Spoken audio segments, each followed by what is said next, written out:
I'm Brother Conrad Targonski of the Order of Friars Minor, aka Franciscans, and I am a 22-year Navy veteran with my job as chaplain for Navy as well as the Marine Corps. I spent some time in Iraq for Operation OIF and 2 TAC 1, 2 TAC 2, which means 2 deployments back to back. We got the warning order to go to Fallujah.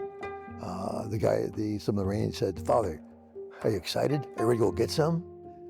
I had this pit in my stomach, but around me, these Marines that were they wanted to serve their country. Now they heard the call to adventure, and we got to Iraq, and we saw reality, and it was horrible. The fight didn't even begin. When the fighting did begin, I remember thinking, I'm not going to survive this. And Francis had the same experience. He was taken prisoner of war, and I hear horror stories about the prisoners of war that they were threatened with being buried alive and so forth. It takes me a while because I'm learning. I have to talk about it. I'm not sure why I get the emotion. Well, of course I know why, but April is a hard time for me. And that's when we had the first Fallujah, and I was called out of there because there was another group of Marines, hard charging Marine warriors, that were fighting in a place called Haseba on the Syrian border. The CO sent over the radio that he said he wanted Father, and he wanted our medical team to go up to Haseba immediately. They've been overrun. So we went up there, and the young captain, who was, he was always wanted me up there. And as a matter of fact, when the mortar started flying at one time, I asked my assistant, we call them RPs, I said, RPs, do you think you want to go back to Mainside, to Al Assad? No place was safe in Iraq. And I asked the CO, I says, hey, Skipper, I said, do you want us to leave? He said, Father, I'm going to need you. And then they had brought in 2 Marines that were just killed by landmines, and they had them in a medical van.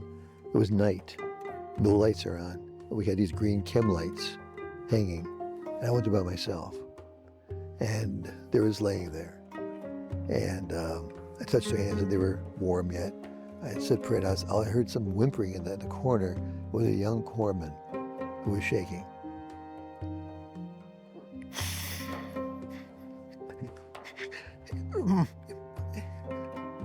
I said, why don't you step out? I'll be okay. And he went out, and I just prayed for them and wondered, you know what? I was with two young guys, and I said, their parents don't even know they're dead yet.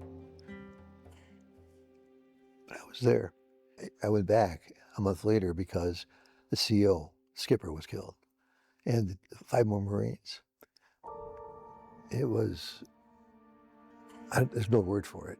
It was that bad. And I don't know how I survived that. That's what's bothering me now. Maybe it's the guilt, how they come back with guilt. But it's not that. It's more than, I don't know, I'm just like stunned by it.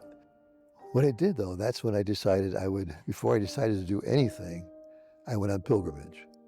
And that's the whole reason why people go on pilgrimage. It's different than going on vacation. Pilgrimage is a journey to the inner center. It's a day-by-day progression to a spiritual center, someplace where something profound happened. It's not a mental therapeutic type of thing. I'll tell them in the very beginning, you're walking with me and with Greg and with Shannon, and we're going to experience, we're going to gaze, we're going to contemplate, imitate, we're going to sing, we're going to eat gelato. There's a lot of brokenness right now, a lot of loneliness right now. And I think with the veterans with whom I work, it seems that there was no place for them to go to find out what their vision meant. All of them that go to Assisi have this uncanny realization that they know what Francis is saying. Some of the people that go on this pilgrimage have no religious preference. and some were very skeptical. They told me that before they went. And I mentioned to them, just let it happen.